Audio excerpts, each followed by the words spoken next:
Johnny Kelly and Kenny Hickey. How's it going, man? What's Men. What's up? up? All right. I know you guys are wiped out, man. Johnny, you just did a cross country venture to pick up some drums or move some drums No, he around. dropped drums off. Drop drums off. Yeah. Cool, man. Well, I'm going to date us back a while, probably to the late to mid '90s, I guess. When Oh, Jerry here we Miller, go. yeah, The time machine. the time machine. Yeah, when Jerry Miller was still at the helm at Metal Edge magazine, I lived in Atlanta, which is a benefit to me because you lived in New York or LA. It's really hard to get a group of guys to go to a proper photo shoot. So she would always call me, knowing I was in Atlanta because there was not that many photographers there that could do this kind of gig. And she loved you guys, man. I bet you I've shot you guys in the session style 8 or 9 times, probably the Omni, the Masquerade, the Tabernacle, Lake. Yeah. Did you guys play with Metallica at one point? No, we never played no. Metallica. Where? Lakewood Amphitheater in Georgia. Yes, we have. Yes, we have. With We played Metallica. No, not Metallica. That No. was either Queensryche, maybe. Ozfest, maybe. It could have been Ozfest. or Queensryche. The only I think time we ever crossed paths with Metallica was at a festival in Europe, and we weren't actually playing with them, but we were in the same. We saw them on a day Festival. off in Oslo. Yeah. Oh yeah. God, Yeah. that had to be wild. Yeah. Well, look, let's just jump right into this new project, man. Sun Don't Shine. How did you guys come across with Kurt and Todd Strange to get this project? Did they approach you, or did you guys just kind of come to them, or how did this meeting come about? You want to take it, Johnny? It was Andrew Spalding. It was a mutual friend, Andrew Spalding. He's a guy that started Corpse Paint Records. It's putting out the record, and Okay. he was friends. We're drinking buddies with both me, Kirk, Johnny, everybody. And me and Johnny knew Kirk and knew Todd over the years. We've run into him a number of times, but it was really his brainchild, Andrew, to put us all in a room and see what happens. So he financed it. He said, "Guys, I got flights. Everybody's free. I booked studio time. Let's do it." And we were just like, "All right, well, let's see what happens." Heck of all this. That's it. Kirk. We got together in Florida. Mm-hmm. This is now maybe like 2 years ago now at this point. 2 years ago, yeah. And they put us in a room, and we came out with the first song, "Dreams Always Die with the Sun," and it was written and recorded in like 2 days. Wow. Yeah, That's really cool. So what made these two guys from Crowbar the right fit for what you guys want to do? wasn't sure if it was the right fit when we first Yeah, started. it's always a risk. But hey, there are some factors. Same age group, born around the same time, 1966. Grew up with Kiss and Led Zeppelin and Black Sabbath, love heavy, slow riffs. So there were a lot of parallels. It did make sense. It wasn't something like that was from outer space. Right. And that's what sparked Andrew in the first place. He was like, "Wow, if I get these guys in a room together, it should be, super heavy or super, something." Okay. We didn't know what to expect though, and we weren't really. I guess we didn't have any predeterminations about it. Hanging out, being drinking buddies, and getting in a room and working on music are two totally different things. Yeah. Right. Exactly. Yeah. So they've always been great drinking buddies. Yeah. Right. That was his experts, professionals. Yeah. Right. Yeah. So it's one thing being drinking buddies and then being in a band together. I remember interviewing Rob Zombie for the Hired Gun movie I did. He said the 3 most important things that's almost impossible to find in a band is somebody you can get along with, somebody who's a great musician, and somebody who can just slay it on stage. Right. Mm-hmm. So you guys sound like you already had the camaraderie there with drinking buddies and stuff. Yeah. And then musically, obviously, you know what these guys are like. So it seems like a perfect fit. Yeah, like being on tour though, it really is. It's like, there's the 1 hour where you have to, those things are important, but then there's also where you have to get along with somebody the other 23 hours of the day. And that could be a real challenge. Especially if you're not a wealthy enough band to separate each other. And I'll you in hotel rooms. Yeah. Especially if you're stuck in a Sprinter van in January in Germany. Well, I can't tell you how many bands I've played with where everybody's in separate buses because they just can't. It's just a business at this point, you know, and that's no fun, you know. Well, you know, I've seen bands do it and have fun. Yeah. Yeah. Separate buses and all. They all different universes, you know. Yeah, I guess so. I welcome the challenge. Yeah, right. Exactly. So Crowbar and Typo Negative had very different vibes, right? What is the fusion of the two worlds taught you musically, I guess, when you guys get together in the room? I wouldn't say they have totally different vibes. You know, I mean, Winstein always says his biggest influence is Peter Steele and Typo Negative and Carnivore, and it's all over his riffing in Crowbar, even in the harmonies he chooses and stuff. So it's not that far of a jump. Oh, that's yes, cool. it's more metal. But yeah, I see it as all a derivative of Black Sabbath. All of it is, yeah, and the Beatles. You know, yeah. Right. You know, like, and that's you know, I see more parallels than I see any like distinctions and stuff. You know, the presentation is a little bit different between the two bands. But, you know, like the foundation of what both bands were doing to me is pretty similar. Yeah. Mm-hmm. What are your thoughts on this big Black Sabbath get together on the 5th? I'm very happy for the band and Ozzy, you know, to say goodbye and stuff. Yeah. You know, but you know, some of the other things have gotten you know, it seems like some of it's getting away from turning into a circus. It's supposed to be. Yeah. It seems like it's very rock and roll to me. You know. Right. But I'm really happy. I'm glad to see that the band is doing their final gig with Bill Ward. Oh yeah, I'm glad to see that Bill. Is so cool. Yeah. And to see Jakey Lee and Rudy back. Really cool. I think it's great. I think it's great that they got, like, you know, all the people that are, well, not all of them, but they got a lot of people that were from the history of the band. Right. I would love to see Brad Gillis be invited. That would have been cool. Yeah, the Speak of the Devil record was really influential on me. Yeah. I love that record. I remember, you know, Tommy Aldridge there and stuff. I mean, obviously. You know, reading the stories over the years, Bob Daisley is definitely not going to be there. No, persona non grata. But it would have been cool. It would have been cool to see everybody put all that shit aside and just get together and have a final goodbye and do a big thing like that. Right. And they're all still alive, which is cool. Yeah, that is cool. There you go. Yeah. I'd rather see that than see a bunch of these other people that have no relation to the Black Sabbath, the Ozzy history at all, and they're just there for star power.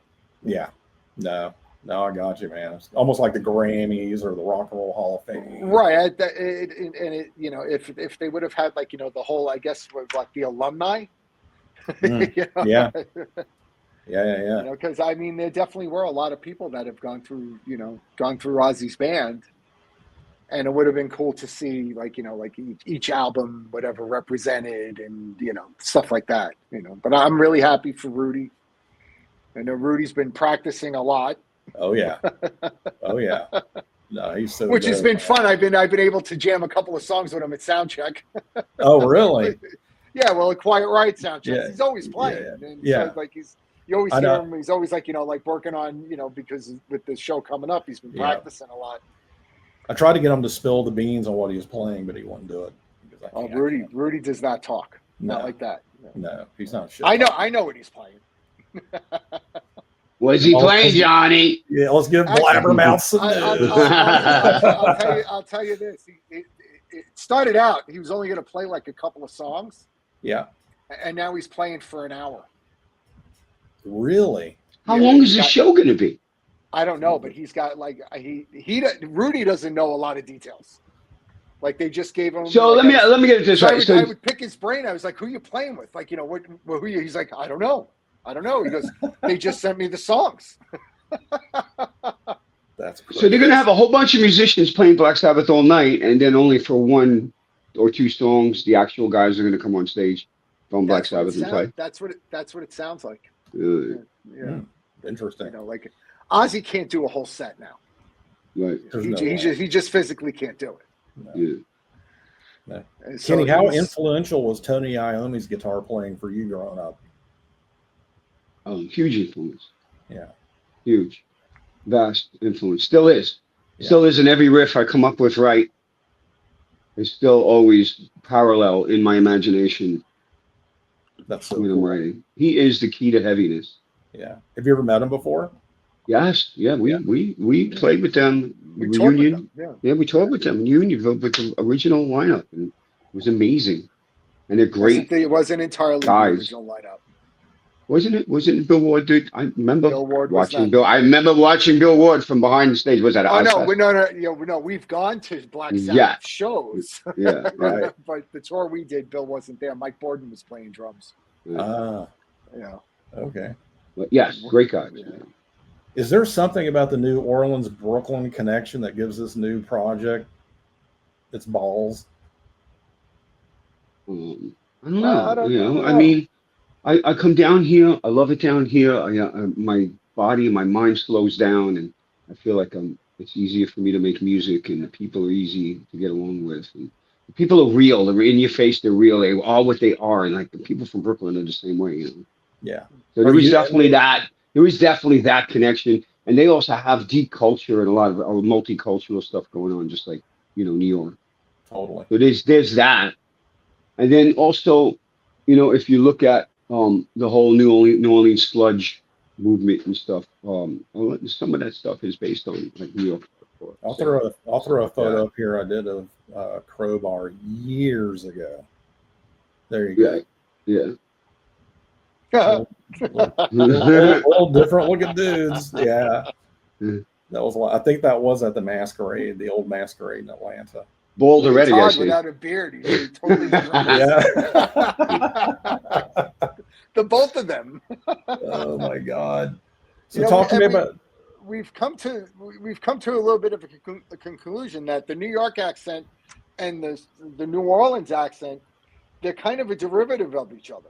They are. Yeah. Oh yeah. Yeah. We like it slow and sludgy too, where we come from. Yeah. Yeah. Kenny, where are you living now? Are you still in Brooklyn or? No, I'm in Staten Island. I've been in Staten Island for over 20 years now. Oh, okay. Yeah. Yeah. My son lives in Brooklyn. He lives in Dumbo. Oh, So yeah. I go- That's Oh, good. yeah. Yeah, I go quite often. And then, Dumbo does not really look like Brooklyn anymore, but No, it does not.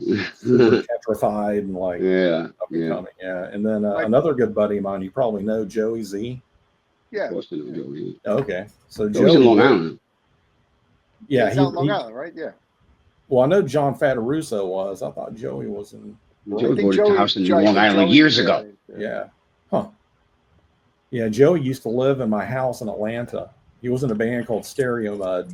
Yeah. I remember that. Yeah. So he and Fataruso had a 4-bedroom house. So they rented rooms in there while they're recording and writing and whatnot. Mhm. Super cool dudes.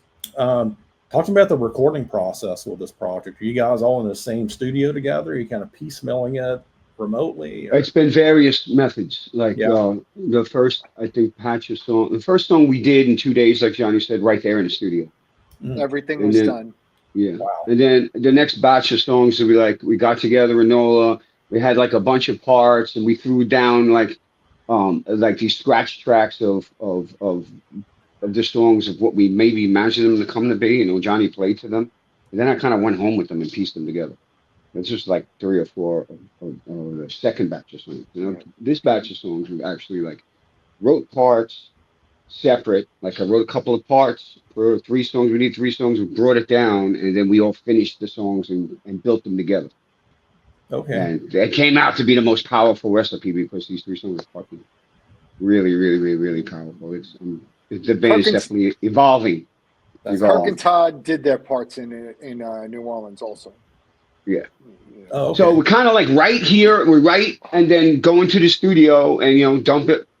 We dump the parts on Johnny, and then we figure it out together how it's going to arrange, how we're going to put these parts together.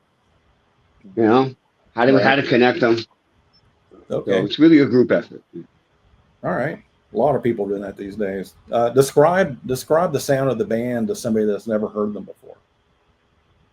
We say hard rock, doom mixed with hard rock. Okay. Dad Doom. Dad doom. Dad Doom. Have you guys heard of that band? heavy? Yeah, Near death metal. Yeah, Near death metal. That's near it. death. Yeah, that's funny.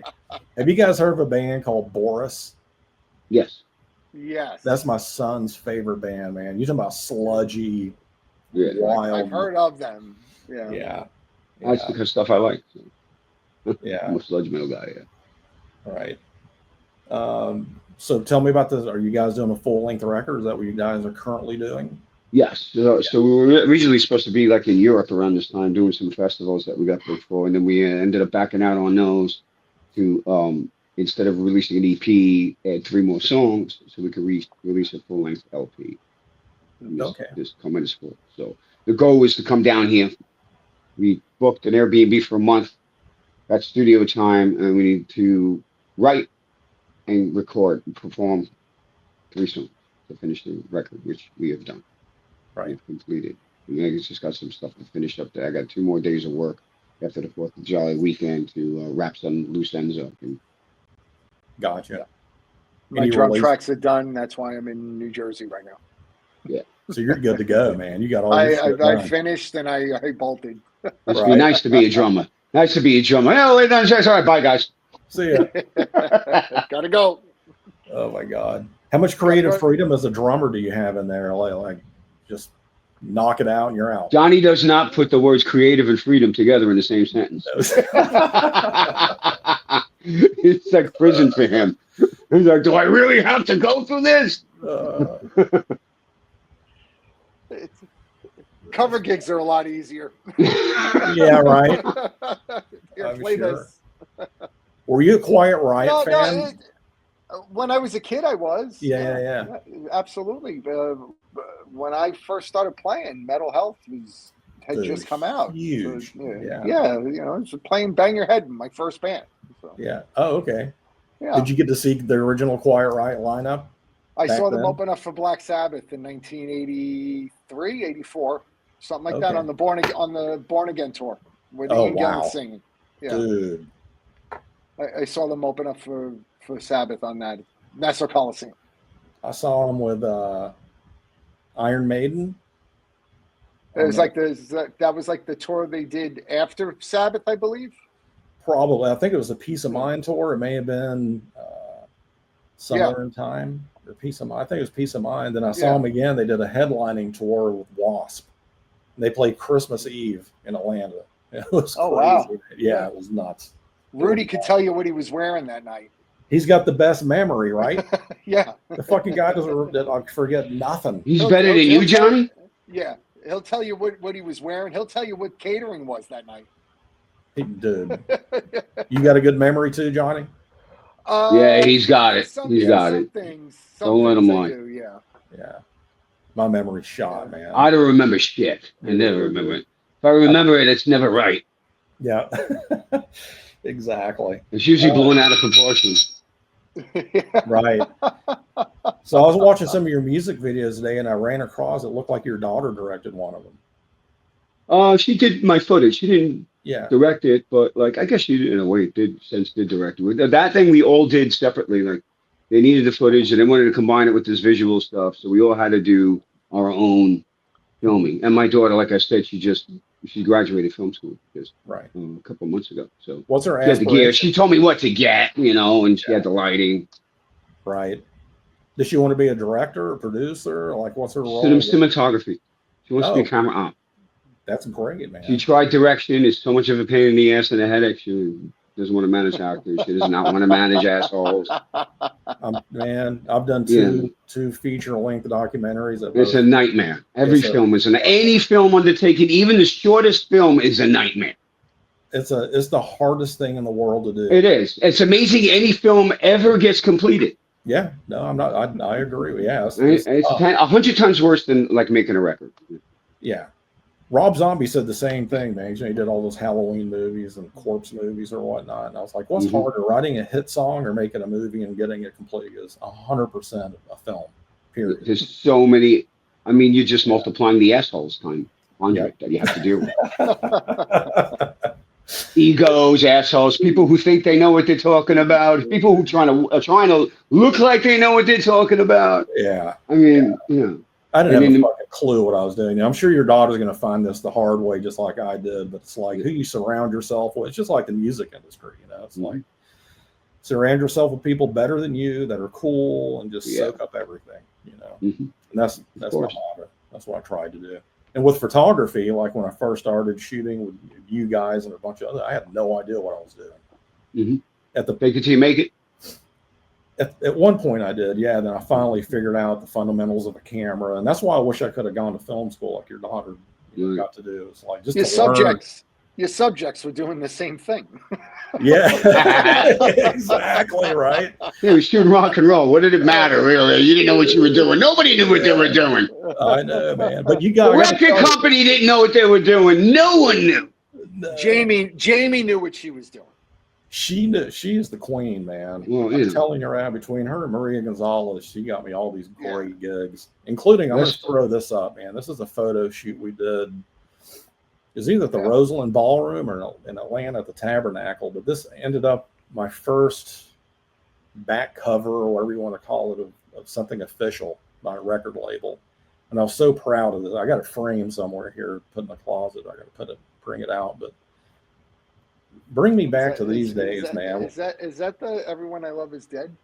Yeah, it is. It's the promo. Yeah. The radio single that no radio stations got. That was the Andy Gould moment. No, that was, we didn't have a manager then. Oh, no? No. Oh, so Andy was already out. Yeah, we were in between management, in between managers. That was when they pulled us into the office and they told us, you can have tour support or a single. Right. You can't have both. Oh, God. Yeah. And we were like starting a tour in a couple of weeks. Wow. And this is when albums were still selling. What is that like navigating these waters today? I feel like a dinosaur. Oh, there's no navigation because the waters are gone. Yeah. You know there's no tour support. You know there's no single. You know there's nothing. You're on your own. Wow. So there's no real argument. Yeah. No labels are nurturing bands and giving tour support and all this bullshit. They're waiting for you to build a following on your own and then jumping on the band. Right. Yeah, well, Jamie will help you with that. She's so good at that kind of stuff. A lot of with a bunch of the projects that I'm involved in, a lot of it is the same thing now. It's like the record label. There isn't any development or building. They're not looking to build the band. They're not looking for anything like that. But basically, what they'll do is they'll take you make the record yourself. You do the recordings, like you hand them a fully complete, mixed, mastered, complete work. Right. And they'll split the cost with you to manufacture it and distribute it. Well, and then they'll exploit it for 8 years. There's the split, like, whatever the percentage split on whatever money you make, if you make any money. Right. And, if you're lucky, you'll be able to get a couple of bucks. You may be able to get a radio guy and a publicist for a few weeks and maybe get a couple of lyric videos made, for YouTube and stuff. Yeah. But that's about it. Most of it's on your. It falls onto the band. Mm-hmm. The record company isn't in the business of building bands anymore. That's so sad too. It is what it is. People. Yeah. People don't buy music. That's the trade-off. Mm-hmm. If I buy vinyl. I buy vinyl still. That's the only money that's there is the vinyl, whatever little vinyl. If you sell 20,000 albums in vinyl now, that's a gold artist. Wow. And you have to do that, because there's only a few pressing plants that are pressing records. Yep. So you have to do it months and months in advance. So you make your record, it's not coming out. There's a good chance your record's not coming out on vinyl till next year. That sucks, man. Well, that leads me to this. Are you guys going to go out and support this album live? We'd like We'd to. love to. Yeah. We got offers. Offers are there, so we're going to see what happens. We're going to release it and, and see when everybody can have the time off to get together and do a run. Yeah. Absolutely. I'll come support it. And if you press vinyl, I'll be the first one to buy one, man. I love vinyl. Thank you. Yeah. During COVID, I don't know what you guys think about vinyl, but I got nostalgic and went and bought all my old Priest albums again, Alice Cooper. That's cool. That's great. Yeah. That's cool. It's great, man. Everybody did something during COVID. I built a studio. I got heavily into boutique audio. Did you? That's what I got into, yeah. Did you guys record this? I started doing home recording during the pandemic also. Yeah. You did? Yeah. Yeah. I know a lot of celebrity friends or musicians, they were doing anything they could do just to make a buck, man. Cameos, podcasts. I was doing lessons too. Okay. Yeah, I was doing lessons, I had been teaching, for a few years, and it was in person. And then when COVID hit, I started doing stuff online, and that was, like through Skype or FaceTime or Zoom, it was pretty cool. I had students from like in Dublin and Austria, Tel Aviv, and Dallas. It was all over the place. Yeah. So what switched you from Brooklyn to Dallas? My wife. His wife. Uh-oh. My wife got a job down here. Okay. And that was it. Yeah, I had to escape. I had to escape from California for a little bit. I would never move to California. Yeah. I miss it, but it's like, fuck, man. I don't miss the traffic, the high prices. I miss it until I get there. Yep. Yeah, exactly. The same thing with New York too. Like, I've been coming here quite often. I've been coming back and forth. My mother had a stroke last year and she passed away in October. Oh, I'm sorry. And thank you. And so I was coming up frequently, to help my mother. And I was like, get like homesick and I miss doing this, I miss doing that. And then like the minute I would get in my car, I was like, why did I fucking miss this place? How did I do this? It's misery. It's just misery everywhere. Going to get milk is misery. I don't miss it. I miss it until I get here. Yeah. If that makes sense. It does. I've been in New Orleans now for like 3 weeks. So at the first day here, I wanted to get an energy drink. So I went to like 7-Eleven and there was a line of like 4 people. And I swear to God, the guy was having a full conversation with the person in front of the line. I started getting antsy. I'm like, what the hell? Right. 15 minutes to 7-Eleven to buy an energy drink. What the hell? But then you get up to the counter and the guy's so nice. I can't even be pissed off at him. Yeah. And it took back 3 or 4 days before I started realizing they're not inefficient. They run at a different time. It's a different timing. It's a different clock. It's a slower clock.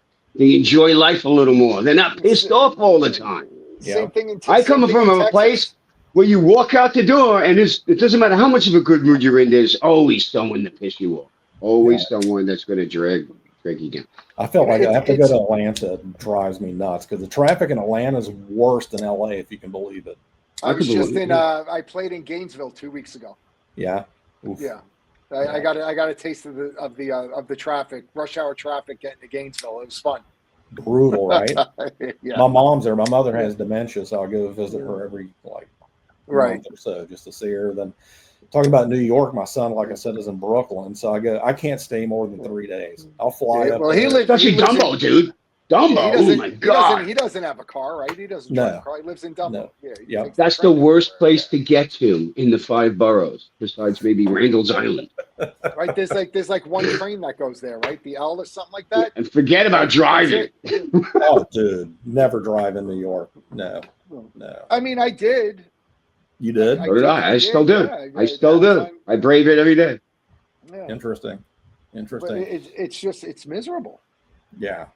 It's miserable. And all those bad habits that I had, they immediately come back.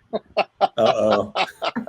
For about a year, they closed off the outer lane on the promenade on the BQE because this was just collapsing. But you know, I was the asshole for a full year that was driving on the closed lane on the promenade and skipping traffic. 60 miles an hour, like, fuck this, I ain't waiting. And then finally got beat. I got beat like 6 months ago, man. He was waiting on the side. Oh my God. And even that's over now. I got to wait in line with the rest of the schnooks. Yeah, Yeah. and like, you know, Texas and stuff. I mean, there's traffic in Texas, you know, rush hour, and but it operates in a whole different mindset. Right. And traffic down there, it seems like where I live, rush hour traffic is still moving at 50, 60 miles an hour.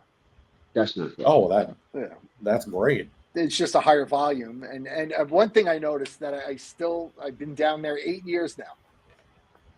I don't get it right. The passing lane, there's always the old guy with the cowboy hat on and his pickup truck driving 20 miles an hour below the speed limit in the passing lane. Yeah. And it's always at rush hour. And the passing lane is the slow lane. And I can't wrap my head around it. There's assholes that do that on the Bell Parkway still all the time. You're talking Oh, about. to go down the 405, man. I was, you know, from Calabasas. No. I never Did go you see on the these 405. Armenians with their damn like texting and driving, going 4 miles an hour? I'm like, bro, can you get over, please? I would just deal with it. Just dealing with Hollywood, rehearsing with Danzig. We would stay like, you know, at a hotel, like a little hotel on like you know, like La Brea and Sunset. And to get to SIR would take us like 30 minutes. Yep. Oh yeah, this miserable, man. I don't know how I don't know how you do it all day long every day. Yeah. Well, I didn't leave. I just stayed in Santa Monica. Right. You get on the 10, you're fucked. You know. Yeah. Listen, man, it's hard to ignore the typo negative shadow. Is this something you try to honor, avoid, or like just live with? Me, I'm proud of it.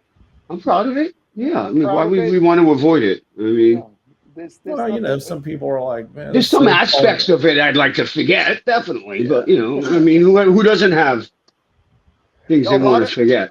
A lot of it now, after the band being inactive for 15 years, I look back on all of it fondly. Yeah. Yeah. You know, I look at it. It was a moment in time. It was a lot of fun. The music was great.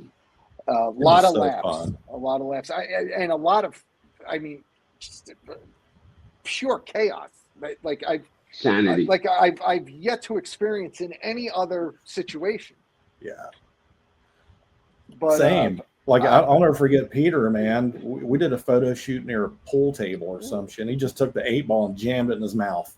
I don't know if you guys remember that or not. No, but it's definitely Peter. That's something he would do. Yeah, I'll send you guys some of the photos, man. And then Johnny, I posted a picture on Instagram several months ago, I guess, and there was a photo like with his eyebrow shaved. Was that? He would do that. We all did it. Every once in You a while. all had to do it. Was it a mandate? We all did it for photo shoots. We all did it once. Yeah. I looked the worst, definitely. After that, I was like, I'll never do this again. Right. But Peter would do it every so often. Yeah.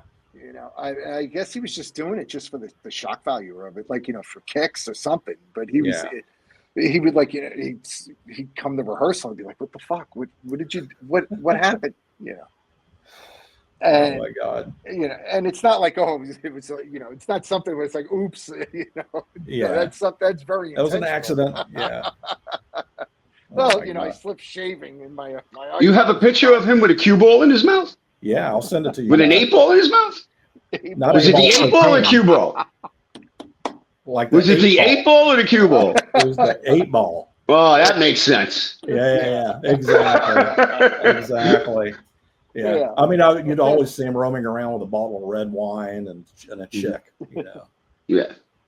But he was a lot of fun to shoot, man. Like that was his garnishings, Follow line and a chick. Yeah, exactly. And an 8-ball. And McDonald's.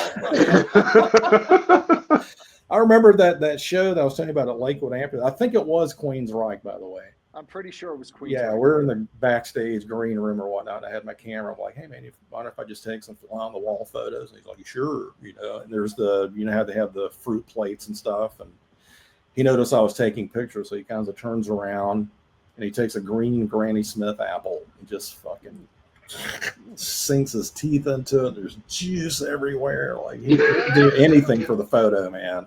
No, that wasn't for the photo. Yeah. Sorry to burst that bubble, dude. Oh no. I was like, okay, I like this guy. I'm gonna do something cool for him to get this photo sold. So he had a massive like legacy. What's one thing fans don't know about the real Peter Steele? Like, I don't know. There ain't much. No, He was pretty forthcoming in his own interviews. yeah, he was. He was very honest. He was very honest about himself. He didn't, I got one thing that his sisters told me, that he actually grew a few inches before he passed away. Oh yeah, right. His There was something wrong with his pituitary gland. There was a benign tumor on his pituitary gland, and he was 2 He inches started tall. growing again. Yeah. He's the only guy I know that would start growing again in his late 40s. Oh my God. Yeah. That is wild. Yeah.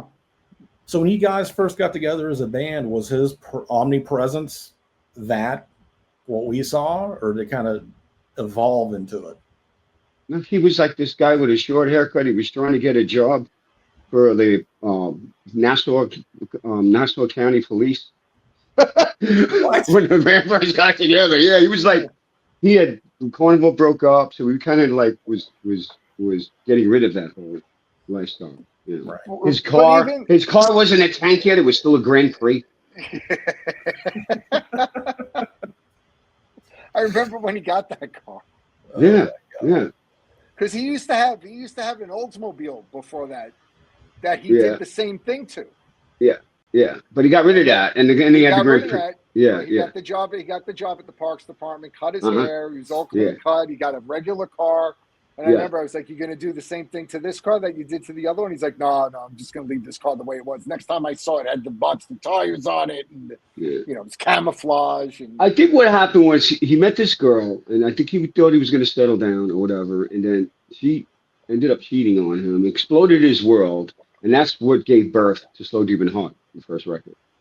And that's what like made him just go, "Fuck this," growing my hair, I'm going to go back into a band and kind of whatever, give up on the domestic aspirations. Right. That's what gave birth to Type O Negative, really, that breakup. Yeah. So anytime to be honest with Peter, like I met Peter years before I joined Type O Negative, and Peter always had a strong presence about him. Right. No matter what haircut, no matter what kind of haircut he had, or like whether he was dressed in flannels or loincloths or park department uniform. Right. He always had a very strong presence whenever he walked into a room. Well, when you're 6'6", it's hard not to have a strong presence. Yeah, no doubt. Yeah. But he had personality too. He had more than he had charm. He had charisma too. Yeah. The minute he walked into a room, you immediately noticed. Yeah. You guys still keep in touch with Josh? They're related. Yes, my brother-in-law. So he married my wife's sister. All right. Well, I had to ask. I see him every holiday. I know his kids very well. I go camping with his kids, and yeah.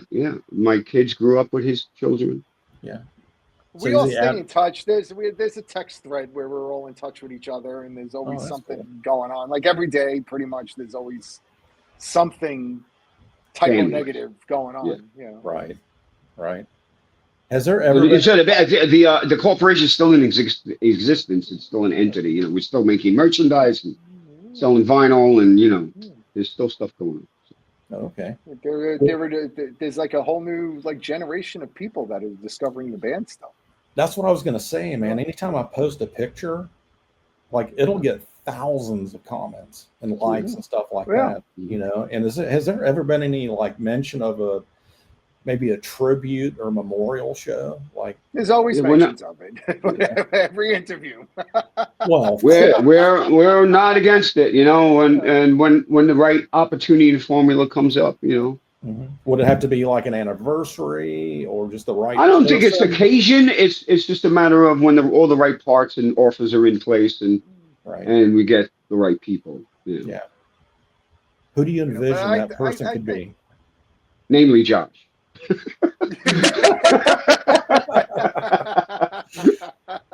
You gotta No, get but Josh off of seriously. East 18th Street. I Yeah. picture Josh as part of the reunion. As Well, part of the course, tribute. yeah.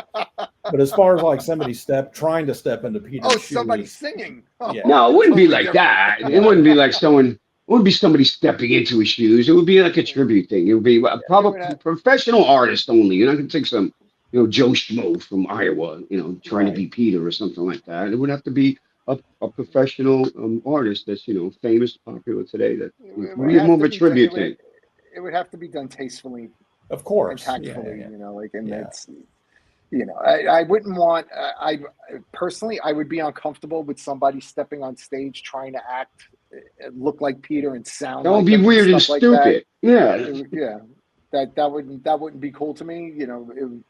I'd like to see maybe some kind of a different kind of like interpretation of some sort, but something cool. Yeah. Hell, Something I'd like to cool see that would Yeah. do justice to like his to his legacy. Yeah. It would be For sure. an actual tribute instead of a recreation of some sort, some Yeah. kind of shit like that. I wouldn't be into that. And we Right. put something, a good show together behind us, a visual thing, Yeah. I prefer commemorating to the see history of other the people band. playing. I prefer to see other people playing it. Right. Yeah. Kind of like the Metallica Icon MTV thing where Korn and Limp Bizkit and all those. Some other like good musicians playing our music. Yeah. That would be great. Man, I was I hate to say this because I don't hate the Rock and Roll Hall of Fame. I actually got to go watch. My favorite band is Judas Priest. Mm-hmm.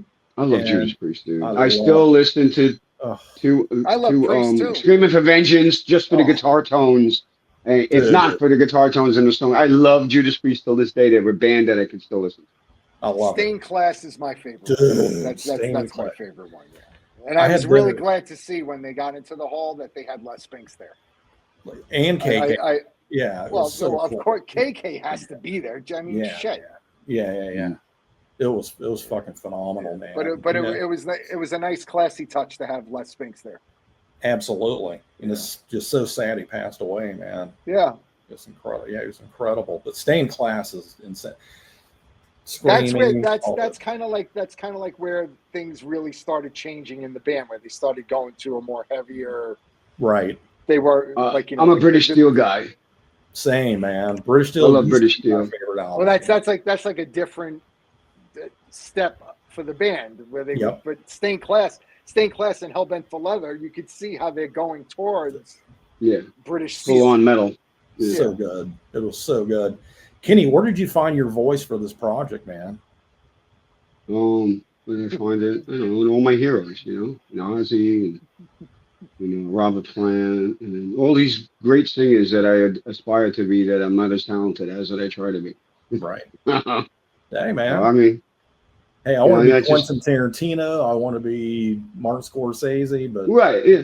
So you go for it. You just go for it. You make the best of it, I think I have a theory that if you're going to make anything, any kind of art or music or whatever, you should be making what you want to hear, what you want to hear as a fan, and that's the only way it's going to come out true, Yeah. Well, dudes, I'm going to let you guys go because I know you're both wiped out, and I'm going to link everything in our description here on the podcast page where they can find you and all. And I can't wait to get the rest of this album, man. I'm going to go buy the vinyl if you guys get it pressed. I hope you do. Thank you. Yeah. Thanks. It's a cool record. It really is. It's totally not what I expected. Yeah. Me neither. Like when Jamie sent me the material. In a cool way. Mm-hmm. When you look at the band, you look at the band members, you look at it on paper, and you have a certain expectation of what it's going to be, and this was not what I thought it was going to wind up being. Yeah. No, it's great. And Kenny, your guitar tones are fucking crushing. Thank you. I worked very hard on them. Yeah. For a long, Gets a lot of good gear on Temu. Yep.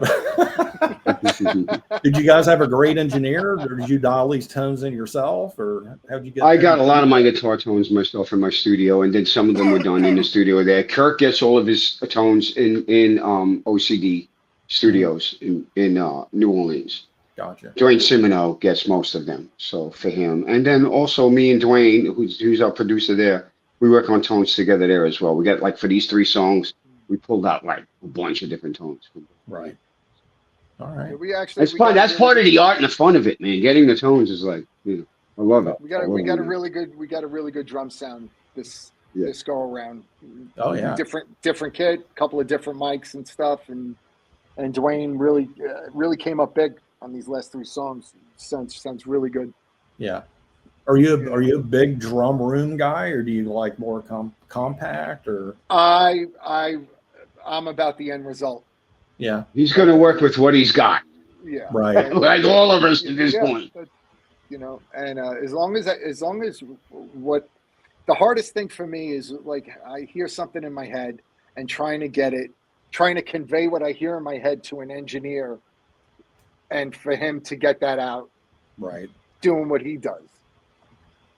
And so there's always like a lot of back and forth that way, and I send him things, like stuff for like reference. Here, like, check this out, like try to get this kind of kick drum sound. I love the snare on this record, or whatever, and to think of if those kind of drum sounds, whatever, are suitable for the song. Yeah. So I have a base of what I think what I would like to hear is an overall good drum sound, but it's not always going to work in context with the particular song. Gotcha. Yeah. But Dwayne's become like the 5th Beatle. Mm-hmm. He's in the trenches with us, and he's got his finger on what we need to get. He loves it though. I've never met a guy that gets so hot for recording. Oh, let's make these guys. Yeah, he gets like he's weird. really enthusiastic about it. Johnny's been gone, but I've been doing 7 to 8 hour sessions with him every day, like layering guitars and writing parts and going through vocal melodies, and he's always the last man standing doing. Kirk's gone. I gotta go. Mama's calling. And everybody like drops off, and it's just Todd, because he's my red guy. And Todd just is his. Who's the lazy guy in the band? I don't think any of us are lazy. No. Okay. Not when it comes to Lane. Yeah. Everybody works hard. So, yeah. We all work very hard on all this stuff. Yeah. When you hear something that sounds special, comes out good, and it sounds good, there's always a lot of hard work on it. It's never, don't believe in any of these fantasies. Oh, we got together and it just came out in 2 minutes. No. It's always a lot. It's nice when that happens. Yeah, but it's rare. It's rare. It is rare, but it is nice when it happens. It's rare. You got to work through all the hard work, and then once in a while that happens. I don't know. Me as a filmmaker, man, if I'm editing something, just like a rough edit or something, you ever run into a brick wall where it's just like white noise, and you just got to put the fucking guitar or drums down and just clear your head? Yeah. I hit a wall in one of the songs we were doing last week. Yeah.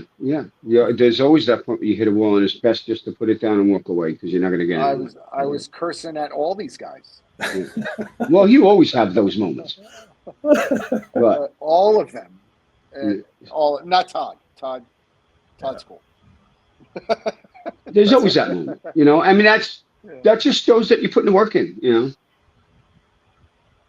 And you're pushing yourself. You're pushing your own abilities. If you're pushing your own abilities, it's going to get frustrating.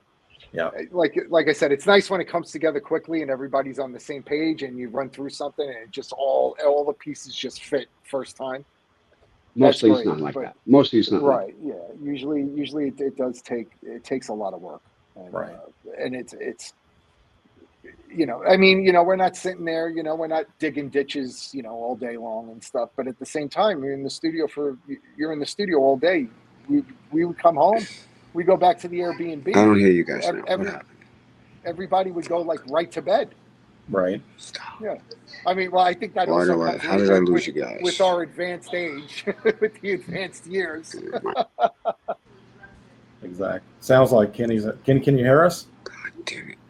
No. You're we right, can hear Kenny. you. Hang out, guys. Oh, shit. But it does, like the process as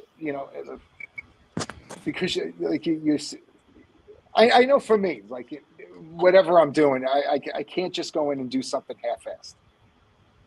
Me either. It's 150% to nothing for me. Yeah, you have to go all in, and you have to apply yourself that way. And every song, it imposes its own problems. You know, you hit your own crux. Every song has a crux that you hit. Like you said, you hit the white noise. Yep. You feel me? Yeah. You know, this part comes out really easy. Sounds great. Oh, great verse. You know, and then I'm like, Kirk, you need to write something. We need to take this somewhere. Double time it. Oh, you know, Kirk is the guy we call, like Vinny LaBella calls him. If you need a riff now, He's the guy. right now. If you need a riff right now. And you just go in the corner, and he comes up with something great, and then Johnny will look at it, and Johnny's like, "Well, will it work with the other part?" And then you got to figure out the timing, and this one wants to be faster. So now we have to bridge these two parts together, and we work through that's that's the crux, Right. Yeah, that's when I get mad at both of them. Right.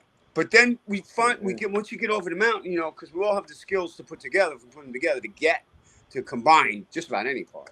The frustrating part is that you have these two guys that are very creative and very good at what they do, except they don't approach music with the drums in mind.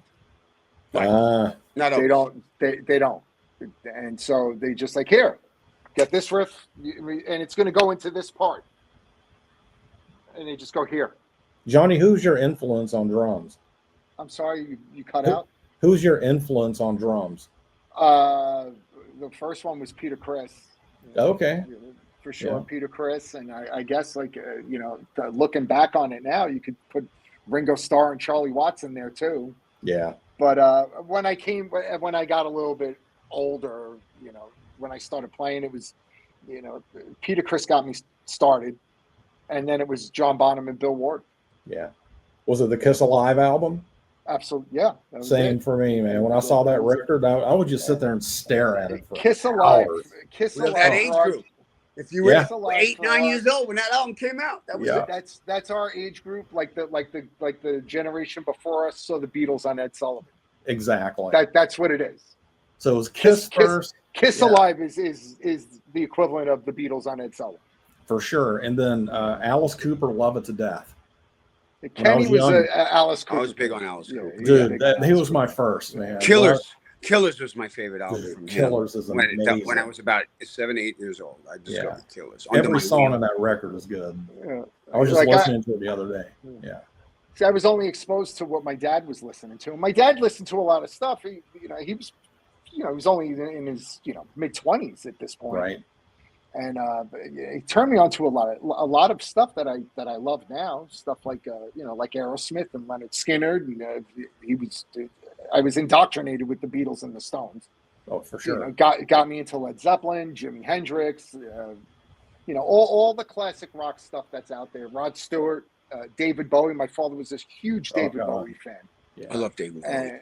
And so a lot of that was what I was indoctrinated with. And my dad was the one that brought home Kiss Alive.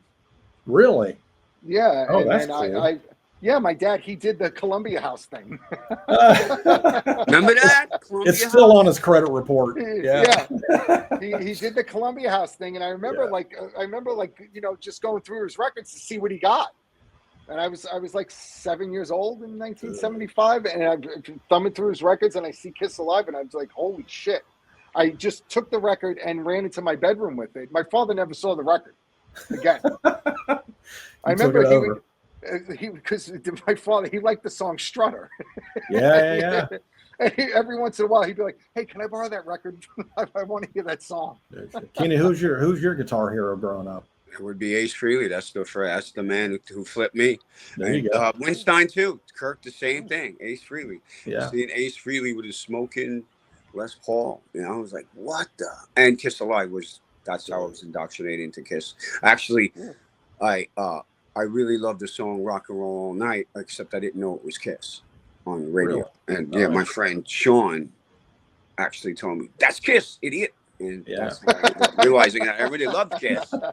Are there any new bands? I delved deeply into Deuce and everything. Deuce was Gene Simmons' scream after the guitar solo. Holy shit, man! Yeah, I mean, it was one of those I know for me as a kid, it was definitely life changing. Where it was, where I was coming into my own consciousness about my own preferences and Mm-hmm. finding music and Right. discovering music, and then looking back on it, being a kid, in the 70s. The 70s was a great time for rock and roll. It really was. Look at take a year like 76 or 78. Think about all the iconic classic albums, timeless records that came out in both of those years. Dude. Where you got like Boston's first record, Bat Out of Hell, and there's all kinds of shit. Not just not just Sabbath and Zeppelin and Van Halen, yeah. Right, Van Halen, right, Queen 78. Right, Queen. Oof. It's just Dude, you know what album doesn't get so enough many love? iconic records.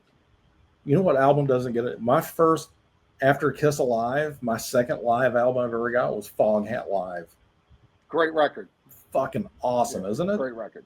Yeah. Also, another record that I didn't actually. My tour manager got me into them, but I heard my uncle talking about it too. My uncle, growing up, my uncle lived upstairs with my grandparents. My uncle played guitar. My uncle's a great guitar player, and he was into a bunch, classic rock, and Humble Pie. Oh God, yeah. Live at the Forum. Yep. I just bought it on vinyl like last year. You know what record I loved? What live record I loved? Bursting Out from Jethro Tull. Oh man. Double live, yeah, with sitting on a park bench and all that stuff. Yeah, dude. Love Jethro. I saw Jethro Tull and Meatloaf together. Wow. Yeah. Wow. I got a great picture of Meatloaf that I took too, man. I'm so proud of. Yeah, it was a great show. I saw Meatloaf. But when you think about that time, all those records, that it was like one classic, iconic record after the other. Yeah. After the We grew up with it. throw in Fleetwood Mac's Rumors. Oh. Well, you talked about it earlier. It's like developing bands. The bar. Those bands were developed. Think about how high the bar was set on songwriting. Right. Now think about what records are classic, iconic records in the 2000s. And they're all shit. They all sound the same. They're all done in the same key, the same. It's terrible. Are there any new bands that you guys listen to that you like over the past 10 years, maybe? Who was I just? There's like they sound like old bands. The stuff that I really like this band, Acid Mammoth, man. Acid Mammoth? Yeah, they're this. I'll write that down. Super stoner. They're like these guys from Greece, and it's like that. The super stoner guitar tone. It's like black, as if Master Reality never stopped and just keeps going. Acid Mammoth. Them, and they really get the guitar tones are out of this world. What's it called again? Acid what? Now wait, it's not Acid Bath, and it's not Mastodon. It's Acid Mammoth, man. Mammoth. Kenny, you got to check out this band. My friend. Stupid alarm keeps going off. My friend sent me a couple of things. He was because we were talking about Black Sabbath. He was like, he's like, you got to check this band out. He's like, this guitar tone is like right off Sabotage. Who? Yeah, my alarm keeps going off on my goddamn phone. Let me shut this goddamn thing off. I'm back. You okay? Yeah. Anyway, Johnny, what band were you just talking about? The name of the band is called Orchid. Orchid. Oh, I know Orchid. Orchid. Yeah. Orchid. They're super stoner, aren't they? Orchid. Yeah, they're kind of stoner, but the guitar tone it's kind of has that Sabotage bite to it. Yeah. That's one of my favorite Sabbath albums, Sabotage. Oh, I love Sabotage. Yeah. I think like as far as I don't even know if they're a new band. I'm pretty sure they've been around for a while. I've been listening to a lot of Russian circles lately. Okay. Oh yeah. I don't know. You know, I've been listening to quite a bit is a band my son turned me on to. Their first album was really good, Ghost. Oh, you like Ghost? Yeah, I do. Yeah, I like Ghost. They're kind of like 70s, kind of poppy for me. I think it's I like what they're doing. I dig it. You know, it reminds me of early Merciful Fate. Right. Yeah. He doesn't have a great voice, but the musicianship is really, it's kind of like 70s. There's only one King Diamond. Yeah. Good. Yeah. There's only one King Diamond. Yes, there is. That's so funny. But man. I think it's cool. Mm-hmm. I think it's cool, and I love that it's popular. Yeah, it's keeping rock and metal or whatever they want you call it alive, and it seems like a lot of these and this is why I asked you, was there any kind of tribute or memorial, type of negative show? Because it seems like the Disturbs, the Creeds, all those bands are making a massive comeback right now. Mm-hmm. Like you said, it's nostalgia, and it's like some of them shouldn't be. Right. Yeah. Some of that stuff I was glad that it stayed back there. Yeah. But some of it's cool. I'm not a huge Creed. I've toured with Creed before. After doing the Metal Edge thing, I was able to get on tours. So I was a tour photographer, video guy for a bunch of years. Right. Yeah. Some of the stuff I just really wasn't that into. And I'm not into Creed, but cool guys. I'm glad that they're. I saw Creed on their first tour on their. I guess they were a new band at the time. They were opening up for Van Halen. Yeah, really? Yeah. Oh, interesting. I saw them open up for Van Halen, and I thought their live show, that show, was really good. Yeah. But then it went into other. It just became more like a pop band to me. And it just kind of lost me with that. But as far as like new music, I'm not really sure. Like some of the stuff that I listen to, I have my playlist. And there's like the daily playlist, and it just plays all kinds of stuff, and I'm like, oh, that's pretty cool, or whatever. And I'll try to remember the band or whatever. Like I'm into this other band called This Will Destroy You. Mm. I think it's pretty cool. Sigur Rós has been around for a while. I've not heard of them. Yeah, Sigur Rós. Yeah, they're from Iceland, and they actually Peter would have loved it. They made up their own language.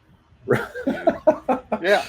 That's awesome. They made up their own language, and they sing their songs in this made up language. Like speaking in tongues almost, right? Yeah. Oh my God. That's fucking wild. And but it's cool. It's just something different. And then if I'm not listening to stuff like that, I'm listening to the Beatles and the Stones and Led Zeppelin, Black Sabbath. I'm listening to the old stuff mostly too.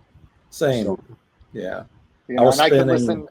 I appreciate some of the new stuff. I appreciate some of the stuff Greta Van Fleet does, and I like a lot of the new rock and roll, Dirty Honey's pretty always cool. going back to the source. Always. Like one band that I got into kind of recently, but they've been around for a while, Blackberry Smoke. Yeah. Oh yeah, I know those guys. They're from Atlanta. Yeah. Right, weren't they like a couple of the guys like in a metal band? I remember Neurosis. Yeah, they were Neurosis. Well, because they were Neurosis. Yeah, I met the drummer. Danzig did a festival with them, and was watching them play. And then after a set, the guy came over and introduced himself. He's like, "Hey, Johnny, what's up?" And he's like, "Yeah." He goes, "I used to be on Roadrunner." Yeah, but I couldn't remember the name of the band that he was in. And I think there was like the drummer and one other guy was from some Roadrunner band, and they just reinvented themselves into this like southern classic rock thing that was killer. Yeah. A lot of that came out of Atlanta. The Black Crows, and I love the Black Crows. Yeah, I do too. Yeah, but they're not new. No, they're not. They're not. Not at all. They weren't new when they were new. They were. They were they were the Faces. That was the Faces. Yeah, it was the Faces reincarnated. Yeah, with a guy that was skinnier than Rod Stewart. Yep. Exactly. They even had the same haircut. Yeah.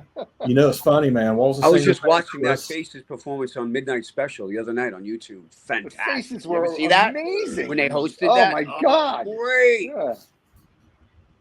It's so good. Man, I can sit here and talk old music all night long with you guys, dude. I was actually dinner. Come on, I'm getting hungry, dude. Yeah. Let's go. All right, guys. Man. It was so good talking to you guys and seeing you after so many years. This was fun. Yeah, great. We could do this all night. Yeah, absolutely. We could do this all night. Yeah. We'll do it again when the record comes out, man. I can't wait. Awesome. Next one, we'll talk about Grand Funk Railroad and Sly and the Family Stone. Let's go. Sly and the Family. I got stories about that. Okay. Yeah. Awesome. All right, guys. Thank you so much, man. We'll do a deeper dive. I'm in, man. There's no doubt. All right, guys.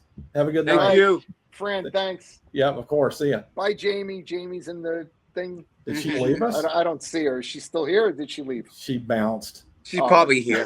Good night, all. Yeah. All See right, you, bye man. guys. Bye.